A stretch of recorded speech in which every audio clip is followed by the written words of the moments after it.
Vladimir Putin ने कथित तौर पर अपनी ही सेना के एक सदस्य को गिरफ्तार किया है। माना जा रहा है कि जनरल सर्गेई सेरोव्किन और विक्टर स्ट्राइगिनोव को मॉस्को में हिरासत में लिया गया है, जहां आज रूस के पूर्व परिवहन मंत्री मृत पाए गए। ये रूस की सैन्य व्यवस्था के शीर्ष पर सफाई का संकेत हो सकता है। हम अपने लोगों और राज्य व्यवस्था की हर खतरे से रक्षा करेंगे। पुतिन शायद उन सभी लोगों की सफाई शुरू कर चुके हैं जिन्हें वह अपनी सत्ता के लिए खतरा समझते हैं। रूसी अभिजात वर्ग घिरे हुए हैं और इसका नेतृत्व उनके खुद के राष्ट्रपति व्लादिमीर पुतिन कर रहे हैं, न कि कोई विदेशी दुश्मन। पिछले साल शीर्ष जनरलों, अरबपतियों और वफादार अंदरूनी लोगों को गिरफ्तार किया गया, देश निकाला या रहस्यमय तरीके से चुप कराया गया है। तिमूर इवानोव की चौंकाने वाली रिश्वतखोरी में गिरफ्तारी से लेकर सोने के व्यापारी कोंस्तांतिन स्त्रुखोव के पतन तक अब कोई भी सुरक्षित नहीं लगता। ये अलग थलग मामले नहीं, बल्कि एक सोची समझी सफाई है जो पुतिन की सत्ता की पकड़ में दरारें उजागर कर रही है। तो असल में यहां हो क्या रहा है? इस वीडियो में हम समझेंगे कि पुतिन क्यों अपने ही लोगों के खिलाफ हो रहे हैं और इसका रूस व दुनिया के भविष्य पर क्या प्रभाव पड़ेगा। व्लादिमीर पुतिन अपने शीर्ष जनरलों, अरबपतियों और अंदरूनी लोगों को क्यों हटा रहे हैं, इस सबसे बड़े सवाल पर सीधे आते हैं। इसका उत्तर देने के लिए हमें क्रेमलिन पर बढ़ते दबाव, निशाना बनाए जा रहे खास लोगों और इस कार्रवाई के पीछे के मकसदों पर गौर करना होगा। इन दिनों रूस से जुड़ी हर चीज का सीधा संबंध युद्ध से है। यदि आप अब भी देख रहे हैं तो आपको पता है कि ऐसी कहानियों को एल्गोरिदम नहीं बढ़ाता। पुतिन और यूट्यूब भी नहीं चाहते कि ये देखा जाए। अगर आप इस सच्चाई को फैलाना चाहते हैं तो लाइक और सब्सक्राइब करें। इससे चुप्पी के खिलाफ लड़ने में मदद मिलती है और ऐसी सामग्री को जिंदा रखा जा सकता है। यूक्रेन में रूस का युद्ध अब चौथे साल में पुतिन के 2022 की तेज जीत के सपने से काफी दूर एक बुरा सपना बन गया है। अब तक 10 लाख से ज्यादा रूसी हताहत हो चुके हैं, मनोबल गिरता जा रहा है और हर कोई उलझन में है। रूस को सैन्य साजो सामान की कमी के कारण पुराने सोवियत उपकरणों और उत्तर कोरियाई सैनिकों पर निर्भर रहना पड़ रहा है, जो एक महाशक्ति के लिए शर्मनाक स्थिति है। उसकी अर्थव्यवस्था भी संकट में है। भारी प्रतिबंधों, घटती तेल आय, उच्च ब्याज दरों और 10% महंगाई के कारण स्थिति विकट है। इसके परिणाम स्वरूप रोटी और ईंधन जैसी आवश्यक वस्तुओं के दाम आसमान छू रहे हैं। और जैसा कि आप सोच सकते हैं, लोग बहुत निराश हैं और भले ही वे सार्वजनिक रूप से विरोध नहीं कर सकते, लेकिन भारी असंतोष है। इस बार हालात और बिगड़ रहे हैं क्योंकि दबाव सिर्फ आम रूसियों पर नहीं है। जनरल, ओलिगार्क्स और पावर ब्रोकर समेत उच्च वर्ग के लोगों में भी बेचैनी बढ़ रही है। पुतिन के वफादार समर्थक अब युद्ध के लंबा खींचने और उनकी संपत्ति घटने के कारण उनके नेतृत्व पर सवाल उठा रहे हैं। 2024 में पुतिन ने 80% से ज्यादा वोटों से 5वीं बार जीत हासिल की। फिर भी स्वतंत्र सर्वेक्षण बताते हैं कि लंबे समय बाद उनकी सरकार पर भरोसा कम हुआ है। चुनाव में धांधली के आरोपों के बावजूद जमीनी हकीकत कुछ और ही कहानी बयां कर रही है। पुतिन अपनी स्थिति को देखते हुए अब आक्रामक रुख अपना रहे हैं। वह न सिर्फ आलोचकों को दबा रहे हैं, बल्कि अपने सहयोगियों को भी हटा रहे हैं। सिस्टम टूट रहा है और पुतिन जानते हैं कि अगर उन्होंने कुछ नहीं किया तो उनके सत्ता में दिन गिनती के रह जाएंगे। पुतिन ने पहले भी अपने ही लोगों के खिलाफ कार्रवाई की है। 2004 में पुतिन ने अरबपति तेल व्यापारी मिखाइल खोरोवोस्की को विपक्षी समूहों को फंड देने पर जेल भेज दिया था। 2018 में उन्होंने क्षेत्रीय गवर्नरों को हटाकर उनकी जगह युवा और वफादार लोगों को नियुक्त किया। परंतु वर्तमान सफाया एक भिन्न स्तर पर है। यह केवल बाहरी या निम्न स्तर के लोगों को चुप कराने की बात नहीं, अपितु उनके निकटतम वर्तुल के भीतर संपूर्ण शक्तिशाली नेटवर्क को समाप्त करने की बात है। हम इस विषय पर वीडियो में विस्तार से चर्चा करेंगे। इसे बेहतर समझने के लिए पिछले साल के कुछ चौंकाने वाले मामलों पर एक नजर डालते हैं। ये नाम सिर्फ एक सूची नहीं, बल्कि इस बात का प्रमाण है कि यह सफाया कितना गहरा और व्यापक है, जो रूस के अभिजात वर्ग को जड़ों तक हिला रहा है।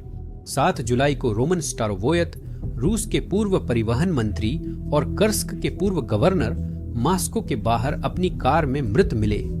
रूस के पूर्व परिवहन मंत्री कई घंटों बाद मृत मिले, पुतिन द्वारा बर्खास्त किए जाने के बाद। अधिकारियों के अनुसार उनका शव मॉस्को के एक उपनगर में उनकी कार में मिला, संभवतः आत्महत्या द्वारा।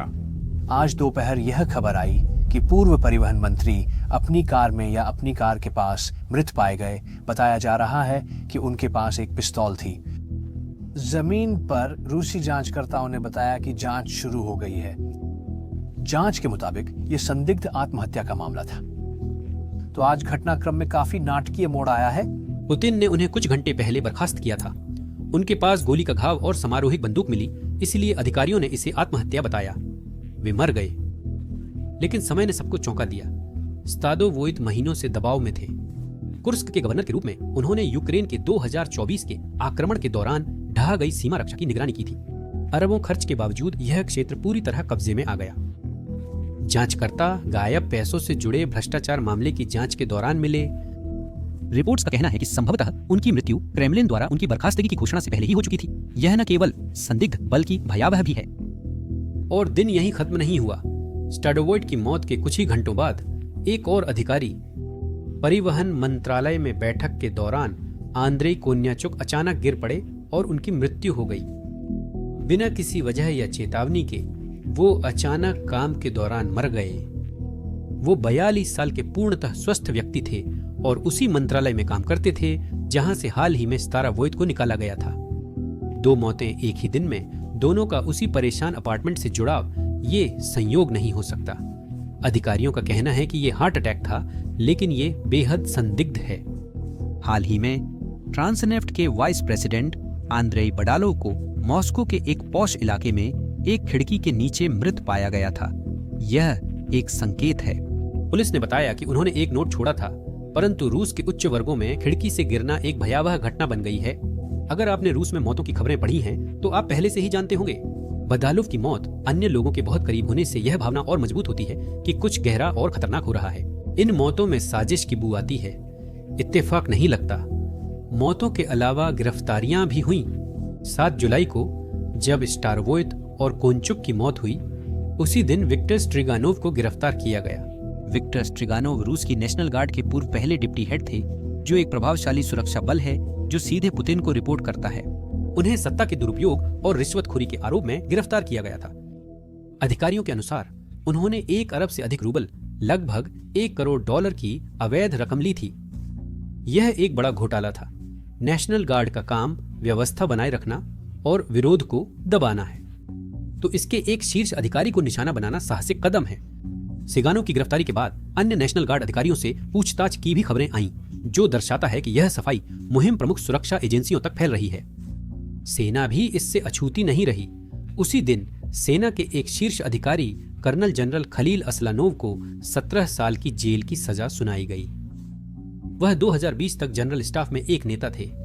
उन पर आरोप है कि उन्होंने सेना को टेलीकॉम उपकरण देने वाली कंपनी के साथ गलत सौदे करके लगभग $20 मिलियन, 1.6 अरब रूबल चुरा लिए।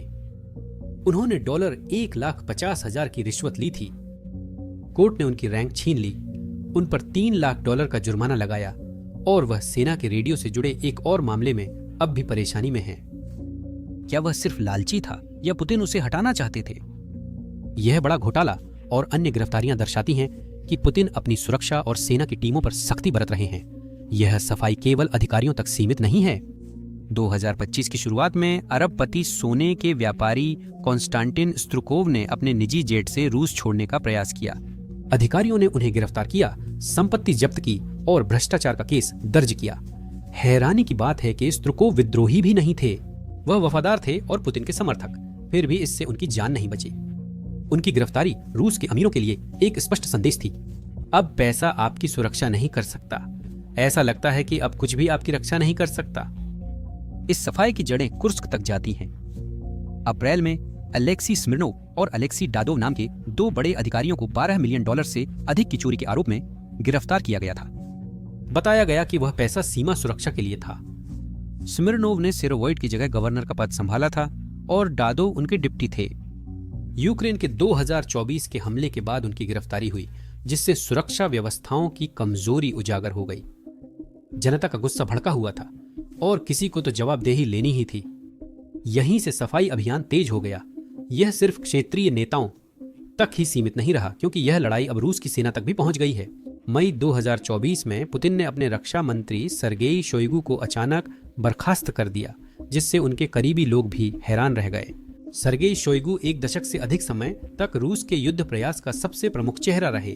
पुतिन के 5वीं बार राष्ट्रपति बनने के तुरंत बाद उनकी बर्खास्तगी एक महत्वपूर्ण परिवर्तन दिखाती है। यूक्रेन में युद्ध लंबा खींच रहा था और युद्ध में असफलताएं बढ़ रही थीं। शोइगु घोटालों, झटकों और 2023 में वैगनर बलों की बगावत से बच गए थे, पर इस बार पुतिन का धैर्य टूट गया। उन्होंने आंद्रेई बेलोसोव को नियुक्त किया, जो एक नागरिक अर्थशास्त्री हैं और जिनका सैन्य पृष्ठभूमि से कोई संबंध नहीं है, जिससे पूरे देश में हैरानी हुई। संदेश साफ था, पुतिन अब गलतियों को सहन करने और केवल वफादारी से संतुष्ट होने के मूड में नहीं थे। कुर्स्क हादसे के बाद शोइगु का पतन स्पष्ट करता है कि अब सबसे शक्तिशाली लोगों को भी जवाबदेह ठहराया जाएगा, जिससे कुछ और भयावह मार्ग खुल गए। इस जाल में फंसे सबसे बड़े नामों में से एक है तिमूर इवानोव। अप्रैल 2024 तक इवानोव उप रक्षा मंत्री थे, जो रूस की सैन्य मशीन के एक अहम किरदार थे। वह सर्गेई शोइगु के निकट सहयोगी थे। इवानोव को भ्रष्टाचार और रक्षा अनुबंधों से करोड़ों रूबल की हेराफेरी के आरोप में गिरफ्तार किया गया था। उन्होंने आरोपों का खंडन किया, किंतु जून तक उनकी हिरासत बढ़ाई गई और पद से हटाया गया। उनका मुकदमा जल्दी निपट गया और 2024 के अंत तक उन्हें कई साल की जेल की सजा सुनाई गई। इवानोव एक भव्य जीवन शैली वाले अधिकारी थे। रिपोर्टों के अनुसार उनके पास लग्जरी प्रॉपर्टी और यॉट्स थीं, जिससे उन पर भ्रष्टाचार के आरोप लगाना आसान हो गया था। शोइगु की बर्खास्तगी के ठीक पहले उनकी गिरफ्तारी का समय बताता है कि मामला सिर्फ घूसखोरी से कहीं बड़ा था। एक अन्य रक्षा अधिकारी आंद्रेई बेल्को को भी उसी समय गिरफ्तार किया गया। आंद्रेई बेल्को को 2024 में गिरफ्तार किया गया था। उन पर सैन्य अनुबंधों की लागत बढ़ा चढ़ाकर बताने का आरोप है, जिसमें बाजार मूल्य से 3 गुना दाम पर चिकित्सा उपकरण खरीदना शामिल है। इस योजना से सरकार को करोड़ों का नुकसान हुआ। हालांकि उनकी गिरफ्तारी सिर्फ एक गलत सौदे के कारण नहीं थी। यह सैन्य औद्योगिक परिसर के अधिकारियों पर व्यापक कार्रवाई का हिस्सा था, जो यूक्रेन युद्ध के बाद से अक्षमता और भ्रष्टाचार के कारण निगरानी में हैं। बेल्कोव और इवानोव के मामले रक्षा मंत्रालय में, विशेषकर शोइगु के जाने के बाद, एक नियोजित सफाई अभियान की ओर संकेत करते हैं। हालांकि हाल में यह तेज हुआ है, लेकिन सफाई की यह लहर कुछ समय से जारी है। 2023 में रूस के अरबपतियों में रहस्यमय मौतों की लहर दौड़ गई थी। कम से कम 23 ओलिगार्क्स की मौत अजीब परिस्थितियों में हुई, जैसे खिड़की से गिरना, अचानक हार्ट अटैक और एक मामले में मेंढक के विष से मौत। कुछ की जांच हो रही थी, कुछ की नहीं, पर सभी में एक समानता थी। वे शक्तिशाली, धनी और क्रेमलिन के निकट थे। लोग लगातार मर रहे थे। ये मामले केवल वयस्कों तक सीमित नहीं थे। सफाई अभियान में क्षेत्रीय अधिकारी, मध्य स्तर के नौकरशाह और युद्ध की आलोचना करने वाले मुखर राष्ट्रवादी भी निशाने पर हैं। उदाहरण के लिए, यूक्रेन में पूर्व commander major general Ivan Popov को मई 2024 में सेना के नेतृत्व की सार्वजनिक आलोचना करने पर धोखाधड़ी के आरोप में गिरफ्तार किया गया था। पोपोव शोइगु और रूस के शीर्ष जनरल वालेरी गोलासिमोव के मुखर आलोचक रहे हैं, उन पर युद्ध के कुप्रबंधन का आरोप लगाते हुए। उनकी गिरफ्तारी एक मुखर व्यक्ति को चुप कराने के साथ साथ यह दिखाने के लिए थी कि रूस के लिए लड़ चुके सम्मानित अधिकारी भी लाइन से बाहर जाने पर गिरफ्तार किए जा सकते हैं। इस कार्रवाई का दायरा चौंका देने वाला है। वोस्टका के मुताबिक 2024 के पहले 6 महीनों में रूस में 4,900 से ज्यादा रिश्वतखोरी के केस दर्ज हुए, जो 3 साल पहले से 55% बढ़ोतरी है। यह केवल सफाई नहीं, बल्कि एक व्यवस्थित सफाया है, जिसका उद्देश्य पुनः दबदबा स्थापित करना है। तो पुतिन ऐसा क्यों कर रहे हैं? आखिर वे उन्हीं लोगों के खिलाफ क्यों हो गए हैं जिन्होंने सालों तक रूस चलाने में उनकी मदद की है? इसका जवाब है जिंदा रहने, रणनीति और मौके का मेल। सबसे पहले यह फिर से नियंत्रण स्थापित करने के बारे में है। यूक्रेन युद्ध ने रूसी सेना की कमियों को उजागर किया है, जिसका दोष ज्यादातर शोइगु के नेटवर्क पर डाला गया है। अपने वफादारों जैसे इवानोव और बेल्कोव को हटाकर पुतिन संभावित प्रतिद्वंदियों को हटा रहे हैं और उनकी जगह कट्टरपंथियों को ला रहे हैं, जो अपनी स्थिति के लिए उन्हीं के आभारी हैं। शोइगु के हटने के बाद आंद्रेई बेलाउसोव को रक्षा मंत्री बनाया गया, जो एक तकनीकी विशेषज्ञ हैं और जिनका सैन्य पृष्ठभूमि से कोई लेना देना नहीं है। बेलाउसोव का काम युद्ध संभालने के साथ साथ भ्रष्टाचार को जड़ से खत्म करना और सैन्य पर क्रेमलिन की पकड़ मजबूत करना भी है। शोइगु के सहयोगियों की गिरफ्तारियां पुराने सत्ता ढांचे को तोड़ने और एक नए, अधिक आज्ञाकारी ढांचे को बनाने की योजना का हिस्सा है।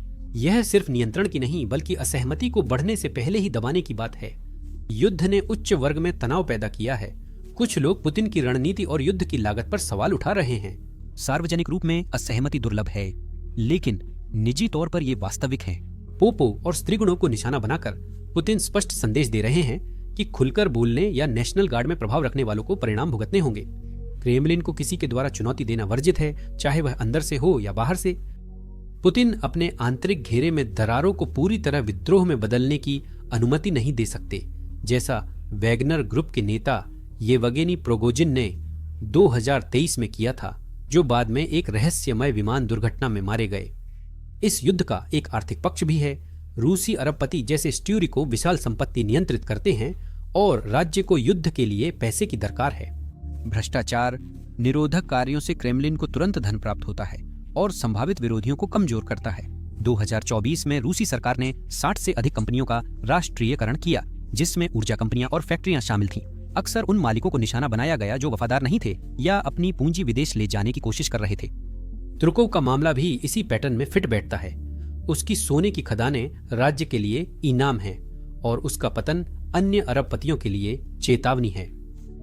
अपनी संपत्ति रूस में रखो वरना सब कुछ खो दोगे। यह सिर्फ युद्ध के लिए फंड जुटाने की बात नहीं है। यह पुतिन के शासन को मजबूत करने और उसे चुनौती देने के लिए किसी के पास भी संसाधन न होने के बारे में है। पुतिन का एक और उद्देश्य पश्चिम को संदेश देना और देश विदेश में अपनी शक्ति का प्रदर्शन करना है। भ्रष्टाचार पर सख्ती से वह रूस को युद्ध के बावजूद अनुशासित और एकजुट दिखाने का प्रयास कर रहे हैं। इवानोव और स्त्रीगुनोव जैसे हाई प्रोफाइल लोगों की गिरफ्तारी को राज्य मीडिया प्रमुखता से दिखा रहा है, जिससे संकेत मिलता है कि पुतिन व्यवस्था में सुधार ला रहे हैं। लेकिन यह सुधार से ज्यादा दिखावे की बात है। रूसी सरकार में दशकों से भ्रष्टाचार एक विशेषता रही है और पुतिन ने इसे सुधारने में कभी ज्यादा रुचि नहीं दिखाई, जब तक कि यह उनके उद्देश्य के लिए लाभकारी न हो। मुकदमों की चयनात्मक प्रकृति, जिसमें कुछ खास समूहों को निशाना बनाया जाता है और दूसरों को छोड़ा जाता है, यह दर्शाती है कि यह एक राजनीतिक हथियार है, न कि नैतिक अभियान। यह यूक्रेन की शासकीय विफलताओं को छिपाने और देश की बढ़ती आर्थिक समस्याओं से ध्यान हटाने का एक उपाय है। हम जल्द ही इस विषय पर चर्चा करेंगे।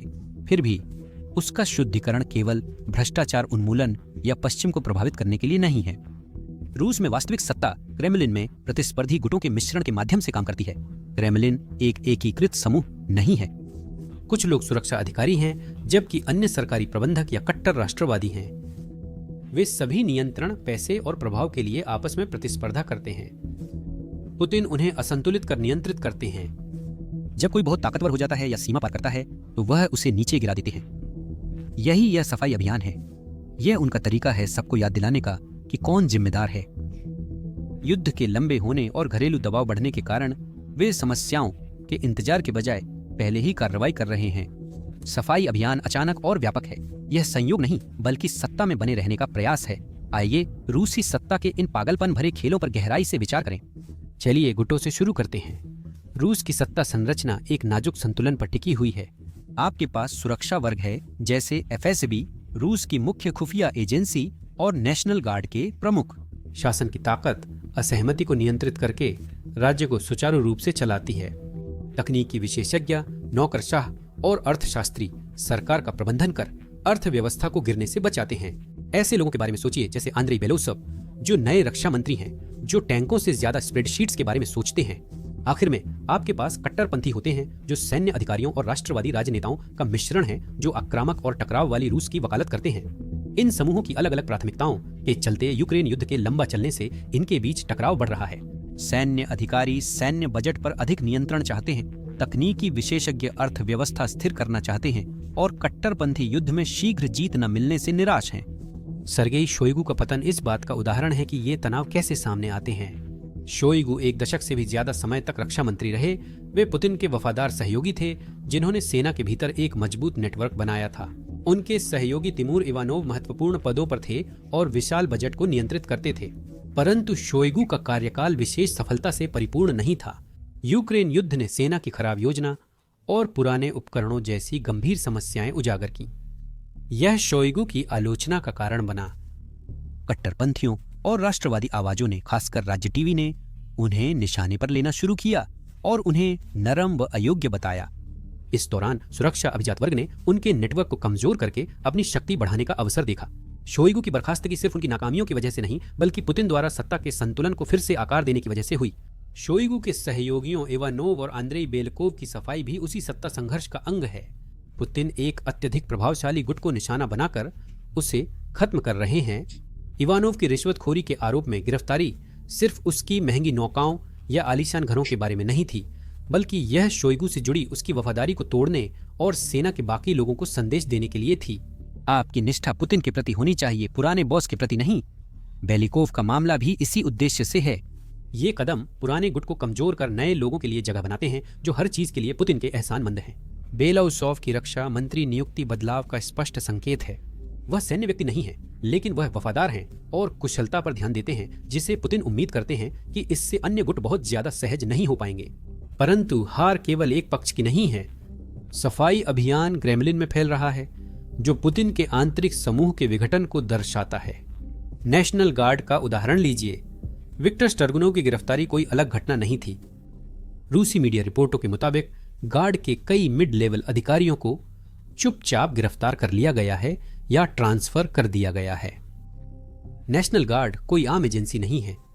यह पुतिन की निजी सुरक्षा बल है, जिसका काम शासन को विरोध या विद्रोह से बचाना है। नेताओं को निशाना बनाना जोखिम भरा है, क्योंकि इससे पुतिन की सुरक्षा करने वाली व्यवस्था कमजोर हो सकती है, परंतु यह उनकी आंतरिक खतरों के प्रति संदिग्धता भी दर्शाता है। अगर नेशनल गार्ड भी शक के दायरे से बाहर नहीं है, तो फिर कोई भी नहीं है। आपसी लड़ाई नई नहीं है, लेकिन युद्ध के दबाव के कारण यह और बढ़ गई है। गुट अपनी अपनी स्थिति मजबूत करने की कोशिश कर रहे हैं, और पुतिन इस सफाई अभियान का इस्तेमाल यह सुनिश्चित करने के लिए कर रहे हैं कि उनमें से कोई भी इतना ताकतवर न हो जाए कि उसे चुनौती दे सके। यह हमें उस बात पर लाता है जो उत्पर्स पुतिन के रूस के बारे में बताता है। कई सालों से यह कहानी प्रचलित रही कि पुतिन ने एक मजबूत व्यवस्था स्थापित की है, जहां वफादारी और अनुशासन सब पर हावी हैं। वह सबसे शक्तिशाली नेता था जो गुटों के बीच संतुलन बनाए रखता और विद्रोह को तुरंत दबा देता था। यह सफाया एक अलग तस्वीर पेश करता है, जो डर पर आधारित शासन को दर्शाता है, न कि एकता पर। जब आप अपने ही जनरलों और उद्योगपतियों को गिरफ्तार करना शुरू कर देते हैं, तो आप ताकत नहीं दिखा रहे होते, आप अपनी असुरक्षा दिखा रहे होते हैं। पुतिन का आंतरिक समूह कभी एक मजबूत जुड़ा हुआ समूह था, जिसे साझा हितों और आपसी निर्भरता ने जोड़ रखा था। अब हर कोई सिर्फ अपने लिए है। यह एक आत्मविश्वासी नेता की निशानी नहीं है, यह व्यक्ति के नियंत्रण खोने की चिंता की निशानी है। भ्रष्टाचार इस पहेली का एक और हिस्सा है जिसे थोड़ा और समझना चाहिए। रूस की सरकार हमेशा ऊपर से नीचे तक इससे भरी रही है। घूस, कमीशन और संदिग्ध सौदे ही इस व्यवस्था का तरीका है। विश्व बैंक के अनुसार भ्रष्टाचार नियंत्रण में रूस दुनिया के सबसे निचले 20% देशों में आता है, और पुतिन के सत्ता में आने से इसमें नगण्य सुधार हुआ है।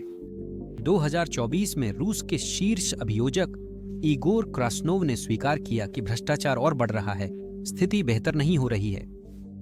उन्होंने सरकारी मीडिया को बताया कि 2023 में लगभग 30,000 अधिकारियों को रिश्वतखोरी के लिए दंडित किया गया, और रिपोर्ट की गई रिश्वतखोरी की घटनाओं में कम से कम 30% की वृद्धि हुई है। सैकड़ों कंपनियों पर अवैध भुगतान के लिए जुर्माना लगा। यह आंकड़ा चौंकाने वाला है और समस्या की गहराई को दर्शाता है। शोइगु के जाने के बाद 1 दर्जन से अधिक रक्षा मंत्रालय के अधिकारियों को धोखाधड़ी या रिश्वतखोरी के आरोप में गिरफ्तार किया गया, जिसमें 11 अरब रूबल या लगभग $110 मिलियन का नुकसान हुआ, रूस की जांच समिति के अनुसार। लेकिन बात यह है, ये सफाई अभियान चीजों को सुधारने के लिए नहीं है। अगर ऐसा होता तो कार्रवाई सब पर बराबर होती। वे चुनिंदा होकर कुछ विशेष लोगों को निशाना बनाते हैं और अन्य दोषियों को छोड़ देते हैं। अन्य मंत्रियों जैसे विदेश या ऊर्जा मंत्री को भ्रष्टाचार के बावजूद इतनी जांच का सामना नहीं करना पड़ा है। यह दिखाता है कि यह सफाई एक राजनीतिक हथियार है, जिसका इस्तेमाल खतरों को खत्म करने और वफादारी का इनाम देने के लिए किया जाता है, न कि सिस्टम को सुधारने के लिए। तो जब यह राजनीतिक हथियार का इस्तेमाल चल रहा है, तो रूस का भविष्य क्या होगा? पुतिन ने सफाई करना बंद नहीं किया है, यह साफ है। पिछले साल की हाई प्रोफाइल गिरफ्तारियां और संपत्तियों की जब्ती का पैटर्न आगे भी जारी रहने की संभावना है। वो पहले ही सेना, नेशनल गार्ड और ओलिगार्क्स को निशाना बना चुके हैं, पर सिस्टम के कई अन्य हिस्से भी हैं जिन पर ध्यान देना बाकी है। FSB, रूस की ताकतवर सुरक्षा सेवा, इसमें एक बड़ा नाम है। यह पुतिन के शासन का एक वफादार स्तंभ रहा है, परंतु स्वयं की महत्वाकांक्षाओं वाली भी एक शक्ति है। FSB घरेलू जासूसी से लेकर साइबर ऑपरेशंस तक सब कुछ नियंत्रित करती है, और इसके नेताओं के पास विशाल बजट और संवेदनशील जानकारी तक पहुंच होती है। पुतिन और FSB प्रमुखों के बीच तनाव की अफवाहें थीं, खासकर जब एजेंसी यूक्रेन के जवाबी हमलों को रोकने में विफल रही, जैसा कि मेडुजा द्वारा लीक रिपोर्ट में कहा गया। अगर पुतिन को लगता है कि एफएसबी बहुत स्वतंत्र हो रही है, तो वे इसके अधिकारियों की छंटनी शुरू कर सकते हैं, जैसे उन्होंने शोइगु के नेटवर्क के साथ किया था। इसका मतलब होगा अधिक गिरफ्तारियां, अधिक फेरबदल और पूरे सिस्टम में भय का माहौल फैलना। क्षेत्रीय नेता भी निशाने पर आने वाला एक और समूह है। रूस एक विशाल देश है जिसके 80 से अधिक क्षेत्रों को गवर्नर छोटे राजाओं की तरह शासन करते हैं, स्थानीय अर्थव्यवस्था को नियंत्रित करते हैं और जनता पर नियंत्रण रखते हैं। इन गवर्नरों पर हमेशा व्लादिमीर पुतिन का दबदबा रहा है, परंतु कुछ ने स्वयं की भी शक्ति विकसित कर ली है। 2024 में रूस के अभियोजक जनरल कार्यालय के अनुसार 1200 से अधिक क्षेत्रीय अधिकारियों पर भ्रष्टाचार का आरोप लगा, जो 2 साल पहले से 40% अधिक है। ज्यादातर छोटे अधिकारी थे, जैसे मेयर या टैक्स कलेक्टर, पर संदेश स्पष्ट था, लाइन से हटो तो नौकरी गई। युद्ध के कारण संसाधनों के क्षय या जनता के गुस्से से पुतिन बड़े क्षेत्रीय नेताओं पर कार्रवाई कर सकते हैं ताकि मॉस्को को कोई चुनौती न दे सके। इससे प्रांत वफादार बने रहेंगे, लेकिन यह उल्टा भी पड़ सकता है। तार्दिस्तान और चेचन्या जैसे क्षेत्रों की मजबूत स्थानीय पहचान है और कठोर कदम नाराजगी या अशांति भड़का सकते हैं। सैन्य क्षेत्र में भी शुद्धिकरण और गहराई संभव है। रक्षा मंत्रालय पर इसका महत्वपूर्ण प्रभाव पड़ा है। मई 2024 से अब तक 1 दर्जन से अधिक अधिकारियों को गिरफ्तार किया गया है। लेकिन सैन्य में समस्याएं कुछ भ्रष्ट जनरलों से कहीं आगे हैं। रूस का यूक्रेन में अभियान अच्छा नहीं चल रहा है, जैसा कि आप सभी जानते हैं। नए रक्षा मंत्री आंद्रेई बेलोउसोव खर्च को सुव्यवस्थित और फिजूल खर्ची को रोकने की कोशिश कर रहे हैं, पर वह एक सैनिक नहीं है और उनके पास युद्ध क्षेत्र का अनुभव नहीं, जो असंतोष पैदा कर रहा है। अगर युद्ध और भी बुरा मोड़ लेता है, मान लीजिए अगर यूक्रेन के नए F-16 जेट या नाटो द्वारा दिए गए मिसाइलें रूसी मोर्चों पर ज्यादा असर डालने लगती हैं, तो पुतिन को बलि का बकरा ढूंढना पड़ सकता है। इसका अर्थ है कि भविष्य में और भी जनरल इस सफाई अभियान के शिकार हो सकते हैं। खतरा यह है कि दबाव में पहले से ही जूझ रही सेना को लड़ाई जारी रखने के लिए जरूरी विशेषज्ञ और ज्यादा खो सकती है। पर ऐसी सफाई समस्याओं का समाधान नहीं करती, बल्कि नई समस्याएं भी पैदा करती हैं। हर बार जब पुतिन किसी अहम व्यक्ति को हटाते हैं, तो वे किस्मत आजमा रहे होते हैं। एक बड़ा खतरा है कि वह अभिजात वर्ग को अधिक धकेल देते हैं। अब तक अधिकांश डर के कारण या इस व्यवस्था से लाभ लेने के कारण चुप रहे हैं, लेकिन डर का प्रभाव अस्थायी होता है। यदि युद्ध लंबा खिंचा या अर्थव्यवस्था को और आघात लगा, तो कुछ लोग पलायन का मार्ग खोज सकते हैं। हम पहले ही इसके संकेत देख रहे हैं। रूस से युद्धकालीन पूंजी पलायन $250 अरब से अधिक दर्ज किया गया है, क्योंकि ओलिगार्क और व्यापारी अपना पैसा दुबई और इस्तांबुल ले जा रहे हैं। यह न केवल संपत्ति सुरक्षा, बल्कि पुतिन के रूस पर से विश्वास उठने की भी बात है। यदि कोई उच्च स्तरीय नेता या प्रभावशाली अरबपति पक्ष बदलने या खुलकर बोलने का निर्णय लेता है, तो यह एक संकट पैदा कर सकता है। येवगेनी प्रिगोजिन की 2023 की बगावत अभी भी ताजा है। एक और विश्वासघात, खासकर प्रभावशाली व्यक्ति द्वारा निपटना और भी कठिन हो सकता है। घर में भी अस्थिरता का खतरा है। रूस की अर्थव्यवस्था कुछ लोगों की अपेक्षा से बेहतर है, क्योंकि वह चीन और भारत जैसे देशों को तेल बेच रहा है, पर यह अच्छी स्थिति में नहीं है। औसत रूसी नागरिक को तकलीफ महसूस हो रही है, क्योंकि ज्यादातर कामगारों की वास्तविक मजदूरी स्थिर है या गिर रही है। नोवोसिबिर्स्क में खाद्य कीमतों के खिलाफ छोटे विरोध प्रदर्शन दुर्लभ हैं, परंतु बढ़ रहे हैं। रूस के सख्त कानूनों ने विरोध प्रदर्शनों को पूरी तरह नहीं रोका है। अर्थव्यवस्था और खराब होने पर ये प्रदर्शन फैल सकते हैं। शुद्धिकरणों में उलझे शासन के लिए प्रतिक्रिया देना कठिन हो सकता है, विशेषकर यदि गिरफ्तारियों से प्रभावित नेशनल गार्ड पहले जितना विश्वसनीय न हो। यह मुसीबत का नुस्खा है। असहमति जताना खतरनाक देशों में भी। शुद्धिकरण रूस की सरकार को कम प्रभावी बना सकता है। डर बड़ा प्रेरक है, मगर काम करवाने के लिए खराब है। नौकरशाह और अधिकारी पहले से ही पंगु हैं। वे सुर्खियों में आने वाले फैसले लेने से डरते हैं। 2024 में सैन्य आपूर्ति श्रृंखलाओं में देरी बढ़ गई। कुछ इकाइयों को गोला बारूद के लिए हफ्तों इंतजार करना पड़ा। रूसी टेलीग्राम चैनलों की रिपोर्टों अनुसार, रूस के वित्त मंत्रालय के अनुसार 2024 के मध्य तक सड़कें और पुल जैसी 30% बुनियादी ढांचा परियोजनाएं ठप पड़ी रहीं और उनकी संघीय धनराशि खर्च नहीं हुई। यह केवल भ्रष्टाचार की नहीं, बल्कि उस व्यवस्था की बात है जहां कोई जोखिम लेना नहीं चाहता। नौकरशाही के ठप होने का असर युद्ध प्रयास, स्वास्थ्य सेवा और स्कूल जैसी हर बुनियादी सेवा पर पड़ता है। सामान्य रूसियों के लिए, जिन्होंने पुतिन के विचारों का समर्थन करने के लिए बहुत कुछ झेला है, यह उनकी अब तक की सहनशीलता को कम कर सकता है। सब कुछ कहने और करने के बाद पुतिन या तो अपनी पकड़ मजबूत कर रहे हैं या फिर अपनी ही कब्र खोद रहे हैं। सच कुछ बीच में ही होगा। वह एक सर्वाइवर हैं, और यह सफाया उनके तरीके का हिस्सा है। बांटो, डराओ और जीत लो, लेकिन यह जुआ है। वफादारों को निशाना बनाकर पुतिन उन्हीं लोगों से दूरी बना रहे हैं जिनकी उन्हें सबसे ज्यादा जरूरत है। युद्ध ने उनके अजेय कवच की कमजोरियां उजागर कर दी हैं। यदि स्थिति यही रहती है तो पुतिन और अधिक शक्तिशाली बनकर उभर सकते हैं, एक अधिक कुशल और निष्ठावान प्रणाली के साथ। परंतु यदि युद्ध बिगड़ता है, अर्थव्यवस्था गिरती है या कोई प्रभावशाली जमात विद्रोह करती है तो यह सफाया उनके लिए विनाशकारी हो सकता है। दरारें मौजूद हैं और बढ़ रही हैं। अभी भी वही लोग फैसले ले रहे हैं, लेकिन हर गिरफ्तारी उनकी स्थिति को कमजोर कर रही है। दुनिया देख रही है और वे रूसी भी देख रहे हैं जिन्होंने हर हाल में उनका साथ दिया है।